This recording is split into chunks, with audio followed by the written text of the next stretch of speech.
Deixa eu já compartilhar o texto. Esse texto também, gente, a gente vai começar a trabalhar ele hoje. Eu vou depois deixar ele disponível para vocês lá no Google Sala de Aula, tá bom? Que assim a informação fica,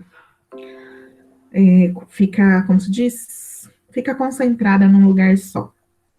Bom, eu acredito que todo mundo aqui já ouviu falar da União Europeia, certo?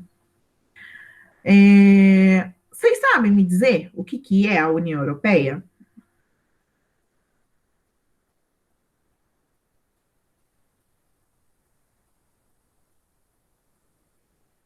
Não, ninguém se arrisca? Professora, Oi. o conjunto de países ali, É um conjunto de países, mas você consegue entender, consegue me explicar assim o porquê que eles estão juntos? Por que que formou esse grupinho? Você tem ideia? Por quê e para quê, né? Na verdade. Acho que é o mais interessante pensar no qual a utilidade, né, de fazer esse grupo de países. É para fazer uma potência econômica? Tipo, ou uma potência, ou ou igual fizeram na Primeira Guerra Mundial, tipo, juntar vários países para fazer uma aliança. Entendi, Thiago. Olha, você tocou um ponto interessante aí, que é a questão econômica. Então, assim, a União Europeia, ela é um bloco econômico, tá? Eu acredito que vocês já estudaram, né, no momento anterior, blocos econômicos, mas a gente vai fazer aqui uma retomada. Um bloco econômico, ele é aí um grupo de países que discutem e firmam acordos para facilitar aí as suas trocas econômicas e, com isso, fortalecer as suas economias. Então, é para isso que serve um bloco econômico. A gente tem, né, níveis de integração dentro dos blocos econômicos possíveis. Então, a gente tem desde o mais simples até o mais complexo. Então, são 4 estágios, né? A área de livre comércio, a união aduaneira, o mercado comum e a união monetária e união política. A União Europeia é um bloco que está no estágio mais elevado aí de integração entre os países, porque ela já chegou no estágio da união monetária, né? A ideia do uso de uma única moeda pelos países que fazem parte do bloco, que no caso é o euro, né? E a gente já também já comentou em outras aulas, em outros assuntos, a questão aí, principalmente do câmbio, né? E o euro hoje, ele é mais caro que o próprio dólar, né? Então, assim, até esse significado, né, até essa condição aí de ser uma moeda muito valorizada, é uma coisa para a gente observar. Então, essencialmente é isso. A União Europeia é um bloco econômico que visa realizar e proporcionar aí facilidades na hora de a gente fazer trocas econômicas entre os países que fazem parte. E no caso da União Europeia, além da questão aí da união monetária, existe também um encaminhamento aí para uma união política, né? Existe um parlamento formado aí pelos países que compõem a União Europeia, né? O Parlamento Europeu. Então, assim, a gente e todo mundo, né, de maneira geral, os países do mundo têm essa pretensão de realizarem comércio, de realizarem negociações com a União Europeia, porque é um mercado muito interessante, né? A gente está falando de um grupo de países cujas economias são mais fortificadas, né? Uma galera que tem dinheiro, então qualquer um aí que vende qualquer tipo de coisa no mundo gostaria de fazer negócios com a União Europeia, tá? Só para a gente fechar a ideia do. Não, eu vou começar a explicar a União Europeia e a gente vai falar depois do Brasil, onde que o Brasil entra nessa condição toda, tá bom? Professora, Oi. a União Aduaneira é livre circulação de pessoas? O que que é? Não, não é livre circulação de pessoas. Aguenta aí que a gente já vai falar da União Aduaneira, porque o que a gente vai fazer aqui hoje é entender o passo a passo. Como é que a União Europeia se torna o que a gente entende hoje, né, como a estrutura da União Europeia. E então ela começa, né, nos níveis de integração mais baixos, e a gente já vai falar da União Aduaneira. Guarda um pouquinho essa ideia, tá bom? Vamos lá. A gente. Então, assim, a gente vai realmente discutir a construção da União Europeia, né? E as etapas aí de formação do bloco tal qual a gente conhece hoje. Então, assim, hoje, o que a gente está falando, a gente sabe que a União Europeia é um conjunto de países aí cujas economias são bem estruturadas, então é uma galera que tem dinheiro, que tem um aporte ali científico-tecnológico muito considerável. Aí a gente pode até fazer um paralelo, é só observar aí que da União Europeia saíram muitas pesquisas, tanto em relação à vacina, quanto desenvolvimento de medicamentos, e de entender a situação da pandemia. Então, é uma região de construção científica muito significativa, né, de domínio tecnológico. Se a gente começar a falar aqui, ó, a Alemanha, por exemplo, um super país quando a gente pensa aí nessas questões tecnológicas. A França, a Inglaterra, que apesar que agora a Inglaterra tem aí, né, passou pelo processo da saída do bloco econômico, a gente vai falar disso também, mas por muito tempo o Reino Unido fez parte da União Europeia, então as universidades, centros de excelência de desenvolvimento de ciência e tecnologia estão dentro da União Europeia. Então, assim, todas essas características fazem, né, com que eles se tornassem, esse grupo de países se tornasse aí um bloco forte em diversos aspectos, e forte e relevante, né? As ideias que são difundidas, que partem da União Europeia, são ideias que vão interferir na vida de várias regiões do mundo. Exclusive, fazer um parênteses, né? A gente está aí observando, hoje é o Dia da Terra, né? E se eu não me engano, começa hoje a cúpula do clima. A gente tem que prestar atenção nas coisas que vão ser discutidas ali. A cúpula do clima, ela foi chamada aí pelo presidente estadunidense, Joe Biden. No entanto, países do mundo todo vão participar dessa cúpula, então vai ter representantes da União Europeia na cúpula, e, né, não sei bem, mas o Brasil é um ponto muito importante de discussão na cúpula do clima, devido às políticas ambientais que estão sendo implementadas aqui, ou a ausência das políticas. Aí fica cada um, fica para o momento de reflexão de cada um de vocês. Eduardo, levantou a mão, pode falar, Eduardo. Esse livro que está na tela do Meet não é o novo livro que a gente ganhou, né? Esse livro grande verde aqui, não, né? Não é o caderno do aluno, não, Eduardo. É o livro de geografia da escola, que, como não tem para todo mundo, eu não consigo deixar cada um de vocês. Por isso que eu disse que esse material vai ficar lá no Google Sala de Aula, para que vocês possam consultar depois na hora de estudar e na hora de fazer as atividades, tá bom? Ô, professora, Oi. esse livro é aquele lá que a gente pegava na escola, lá nas estantes? Isso, esse daí? João. É esse livro mesmo, tá bom?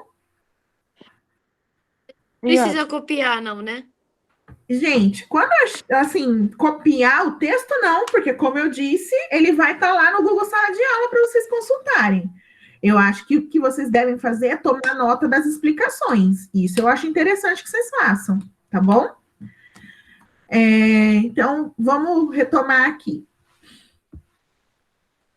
Pensando, né, então, falei aqui toda a importância da da União Europeia, a gente tem que começar, então, a entender como foi o passo a passo para que ela se constituísse, tá? E aí a gente volta sempre na ideia da Segunda Guerra Mundial. É muito importante isso, que a gente compreenda que boa parte da maneira como o mundo se organiza hoje, a gente vai enxergar isso a partir aí dos desdobramentos pós-Segunda Guerra Mundial, tá? E aí a gente vai começar falando, então, do Plano Marshall. Quando a Segunda Guerra acaba, lá em 1945, qual que é o cenário que está posto, né? Os combates da Segunda Guerra, eles aconteceram em território europeu. Então, muitos países estavam totalmente destruídos naquele momento, né? Porque, como eu disse, né, os combates aconteceram ali. Então, era construção destruída, era produção industrial que não existia, né? Porque, imagina, caiu uma bomba, estourou tudo, não tem como ter indústria produzindo nada. As áreas agricultáveis, né? Então, o local de produção de alimentos e de criação aí, né? De animais para a pecuária, também estavam destruídos. Ou seja, retomar a vida, né, na sua normalidade no pós-Segunda Guerra não era tão simples, visto que, né, países praticamente inteiros estavam destruídos por terem sido palco dessa disputa, né? Até mesmo a questão aí dos modais de transporte. Então, teve a destruição de ferrovias, de rodovias, de aeroportos. Então, produzir era difícil, transportar as coisas era difícil, porque estava tudo destruído, tá? Então, uma vez tudo destruído, a gente tem uma pecinha importante nesse processo. Eu sei que vocês ainda vão estudar isso em história, né? Vão estudar as grandes guerras, e vocês vão perceber, né, que os Estados Unidos estavam ali, né, participando do combate ativamente, eles entraram na Segunda Guerra, eles lutaram na Segunda Guerra, só que tudo isso foi feito bem longe do território dos Estados Unidos. Não teve batalha dentro do país dos Estados Unidos, né? A batalha aconteceu toda na Europa. Então, visto que eles estavam destruídos, os Estados Unidos vêm com uma proposta de ajuda, de recuperação. Fernando, pode falar. Professora, eu tive acredito eu, uma perca de conexão aqui e eu caí da chamada. Você tinha falado que não precisava copiar, que o material estava disponível e eu perdi a partir daí. Você pode retomar, por favor? Então, que eu falei só para que vocês não precisam copiar o texto, mas tomem nota das explicações, né? E aí a gente está falando especificamente dessa ideia, né, de que depois que a guerra passou e a Europa estava destruída, porque os combates aconteceram no território europeu, eles precisavam, né, acabou a guerra, precisa retomar a vida, só que tinha ficado muito difícil retomar a vida sem com tudo destruído. Então, que durante a Segunda Guerra destruiu não só as moradias das pessoas, mas fábricas, campos agricultáveis, espaço de criação de animais. Então, todo tipo de produção, né, econômica e de produtos básicos para a subsistência, as pessoas estavam comprometidas porque estava tudo destruído. Então, se está tudo destruído, como é que eu faço para retomar a vida, né? E aí, o que eu estava falando agora no finalzinho que você chegou é que os Estados Unidos participaram da Segunda Guerra, só que os combates não foram no território deles, foram todos executados dentro do território europeu. Visto isso, e visto a necessidade de reconstrução da Europa, os Estados Unidos vieram com um plano de auxílio financeiro, de auxílio econômico, para que os países da Europa fossem reconstruídos no pós-Segunda Guerra, tá? Então, assim, como eu disse, a guerra termina em 1945. Em 1947, o então secretário de Estado dos Estados Unidos, George Marshall, pensaram e elaboraram um plano de recuperação econômica para a Europa, né? E esse plano ficou conhecido como Plano Marshall, que, né, leva o nome aí do secretário de Estado naquele momento. Então, dentro do Plano Marshall, que começou a ser implementado a partir de 1948, oferecia uma série ali de vantagens, de auxílios para que os países da Europa se reconstruíssem, né? Dentro do que foi oferecido, foi ofertado para eles a possibilidade de importar produtos dos Estados Unidos com preços mais baixos. Então, lembra, eles não tinham indústria, eles não tinham produção de alimento, a produção pecuária estava comprometida, então produtos básicos para a subsistência estavam em falta. Então, os Estados Unidos se colocaram ali, olha, vocês podem comprar da gente e a gente vai fazer um preço mais baixo, né? Porque a gente entende a situação que vocês estão nesse momento. Além disso, também tem ali a promoção de importação e de crédito, na verdade, né, para importar equipamentos para a reconstrução da Europa e para a reconstrução das suas indústrias. Também foi oferecido empréstimos com juros bem reduzidos e um prazo bem longo para que os países conseguissem, né, se reconstruir e depois começar a devolver esse dinheiro para os Estados Unidos. Então, veja, os Estados Unidos pensou toda uma estrutura econômica para poder auxiliar a Europa nesse momento difícil. Porém, meus caros, a gente não pode esquecer uma coisa simples, né? Ninguém faz nada de graça para ninguém, não é verdade? Principalmente quando a gente está falando de questões aí econômicas, né? De dinheiro. Ninguém distribui dinheiro assim, sem ter uma garantia aí de retorno desse dinheiro. Então, a primeira coisa que a gente observa é que o primeiro interesse, obviamente, dos Estados Unidos em oferecer essas vantagens para os países da Europa é que eles estavam, né, fortalecendo a sua própria indústria, por exemplo. Uma vez que a Europa estava importando produtos dos Estados Unidos, isso significa que a produção industrial e agrícola dos Estados Unidos estava acelerada, porque além de atender o seu próprio mercado, né, então eles tinham que produzir para atender as pessoas que vivem nos Estados Unidos, eles também estavam produzindo para atender as pessoas que viviam naquele momento na Europa. Então, já era uma vantagem econômica, uma aceleração da produção, e, obviamente, isso tem retorno financeiro. Mas a segunda, e talvez mais significativa aí, intenção e motivo para promover esse plano e para oferecer essa ajuda para os países da Europa, era manter a ideia do socialismo longe nessa parte da Europa.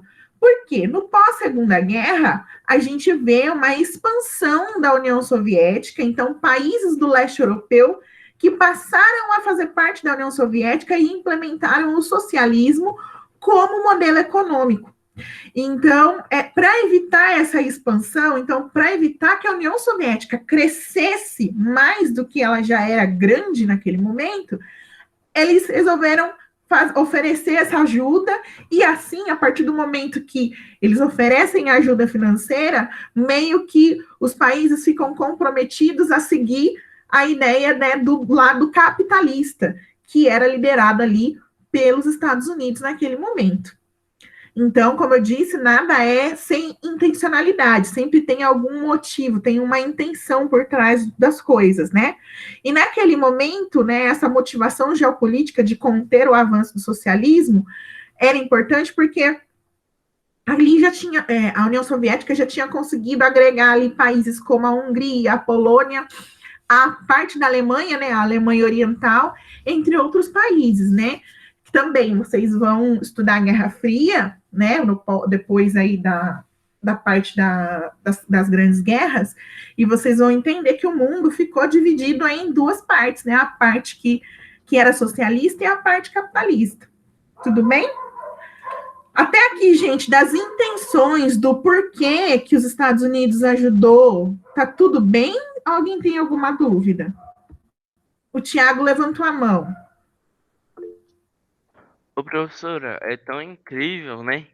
Tipo, depois que a Segunda Guerra Mundial acabou, eu acho que o nome desse cara aí é Mussolini. Ele ganhou até um prêmio Nobel. Tipo, eu não sei se é o nome dele ou se eu tô confundindo com outro cara. Era tipo o cara que governava a União Soviética. Aí, tipo, ele ganha até um prêmio da paz, um prêmio Nobel. Tipo, e ele Tiago, era tão mal. deixa eu Eita, contar uma coisa para você. Acho que você caiu numa fake news. Esse povo dessas disputas aí, ninguém ganhou o prêmio Nobel, não. E aí, para vocês tirarem a prova, é só também fazer uma pesquisa rápida. Eu acho que eu sei de quem você está falando.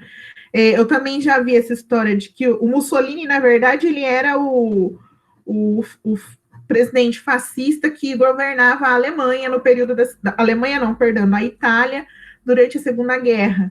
E quem você está falando aí que possivelmente ganhou possivelmente não, né? Hipoteticamente tenha ganhado aí o prêmio Nobel da Paz ainda, o que é o mais interessante, né? A gente está falando de pessoas que motivaram disputas, onde se perderam aí a vida de milhares de pessoas, e ganhar prêmio Nobel da Paz já não faz muito sentido, né? Mas enfim, se eu não me engano, acho que o nome que você estava querendo dizer era Stalin.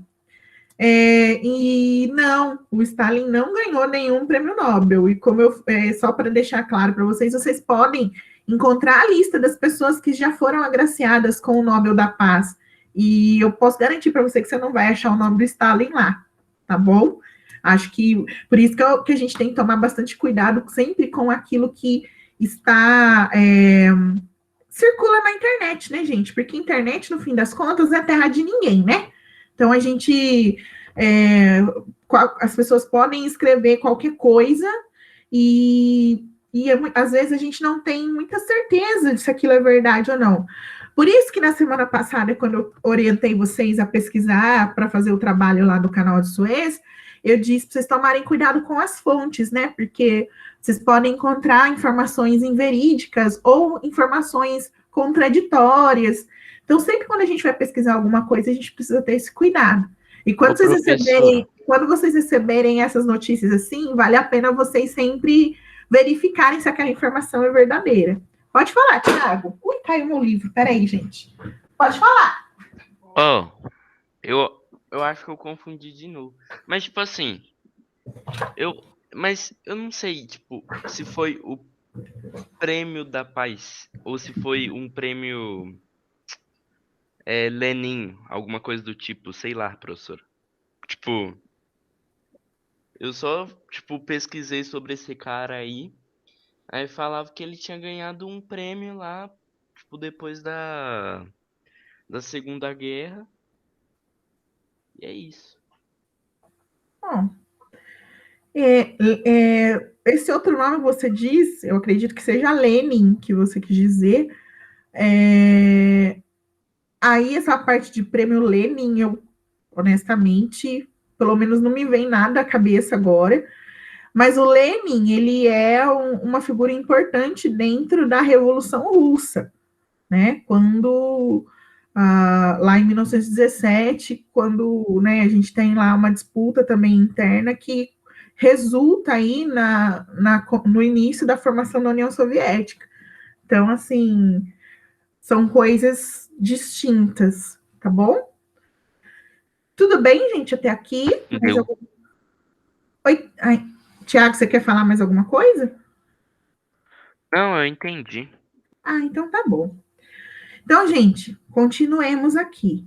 Tenham isso muito claro. Estados Unidos não foi ajudar a Europa porque eles eram legais e bonzinhos, tá? Eles tinham ali uma segunda intenção, né? Tinha uma intencionalidade em fornecer aquela ajuda. Bom, aí a gente fala do Plano Marshall e a gente já começa a falar do primeiro estágio aí, né? Da sementinha que vai originar a União Europeia, tal qual como a gente conhece hoje, tá? Que é o Benelux. Então, assim, ainda no fim, né, um pouco antes do fim da Segunda Guerra, então entre 1943 e 1944, três países europeus, a Bélgica, os Países Baixos e Luxemburgo, Países Baixos também conhecida como Holanda, né, tinham ali uma proximidade e eles estavam tentando negociar a formação aí de um acordo de cooperação econômica, né, do bloco econômico, para fazer com que as suas economias se tornassem aí mais robustas, mais fortes, né? Então, isso já, nesses três países, essa ideia já estava presente antes do fim da Segunda Guerra. Então, assim, como essa ideia já existia, e depois com a chegada, né, da ajuda financeira que foi oferecida a partir do Plano Marshall, a gente começa a identificar, né, esses três países começaram, então, a colocar em prática essa ideia da formação do bloco econômico, né? E aí a gente vai entender de onde saiu o nome, né, Benelux. Se a gente observar, é exatamente as iniciais dos três países que formaram o bloco. O B de Bélgica, NE aí é de Netherlands, que é os Países Baixos, e o Lux de Luxemburgo. E o Benelux, ele era uma união aduaneira ou alfandegária, né? A gente costuma usar mais o termo união aduaneira, tá? E ele foi assinado, né? O acordo que formou o Benelux, ele foi assinado em 1º de janeiro de 1948. E quando o acordo é firmado, a primeira coisa que acontece é a eliminação das barreiras comerciais entre os três países. Então, vamos lá. Barreira comercial, pessoal, trocando em miúdos, assim, grosseiramente, são os impostos que a gente paga, né, que os países pagam quando realizam comércio entre eles, tá certo? Então, quando a Bélgica, o Luxemburgo e os Países Baixos resolveram firmar esse acordo nessa formação do primeiro bloco econômico, a primeira coisa que eles fazem beleza, então a gente não vai cobrar imposto um do outro agora quando a gente realizar transação econômica. Então, eu posso comprar as coisas, né? A Bélgica compra da Holanda, a Holanda vende para Luxemburgo, e não existe mais impostos em cima dessas trocas. Então, a gente já tem aí a ideia de economia mesmo, né? Economizar uma grana aí, porque eu não vou precisar pagar imposto. Beleza? Ao mesmo tempo, é uma união aduaneira, por quê? Uma união aduaneira ela se forma dessa maneira, os países que fazem parte, eles não têm mais imposto entre si nas trocas comerciais, porém, se eles vão comprar ou vender alguma coisa para um país que não faz parte do bloco, aí sim esse imposto vai ser cobrado. Mas o que caracteriza a união aduaneira é que todos os países que fazem parte daquele bloco vão cobrar o mesmo valor de imposto. Então, por exemplo, antes de formar o Benelux, a Bélgica tinha, sei lá, uma taxa de 10% de imposto de importação, a Holanda tinha 5% e o Luxemburgo tinha 20%. Então, veja, cada um tinha um valor de imposto. Quando eles formaram o bloco, durante as discussões para firmar o acordo, eles decidiram que, sei lá, todo mundo agora que faz parte do Benelux vai cobrar 8% de imposto nas transações comerciais. Então, a união aduaneira é isso, derruba as barreiras alfandegárias, né, as barreiras comerciais, que são os impostos entre os países que fazem parte do bloco, e começam a praticar um mesmo valor de imposto para quando a gente vai realizar comércio com países de fora do bloco. Tudo bem? O Fernando tinha comentado da União Aduaneira, e ficou um pouco mais claro agora, Fernando? Ficou. Então, é importante dizer, aqui, gente, nós estamos falando de circulação de produtos, mercadorias e de dinheiro. A gente não está falando ainda de circulação de pessoas, tá bom? Circulação de pessoas, ela vai acontecer um pouquinho mais para frente. E aí, para a gente poder encerrar a aula de hoje, é importante que vocês tenham claro que o Benelux, ele foi a primeira experiência de formação de bloco econômico do mundo. E quando os países começaram a perceber que aquilo ali era interessante, que seria vantajoso fazer parte de um bloco econômico, serviu meio que de inspiração para que outros países pelo mundo afora buscassem a formação aí de blocos econômicos. Por exemplo, o Brasil faz parte de um bloco econômico, não faz, pessoal? Faz, professora. Posso falar? Claro que Mas, pode. Do BRICS. Então, galera, eu tô achando isso muito interessante. Essa resposta tem aparecido em algumas aulas. Tô achando bem peculiar. Professora, eu acho que não era para os alunos responder isso, e sim o Mercosul. É o Mercosul. O bloco econômico que a gente faz parte é o Mercosul, que, inclusive, é uma união aduaneira, tá certo? Então, o Brasil faz parte de um bloco que é uma união aduaneira.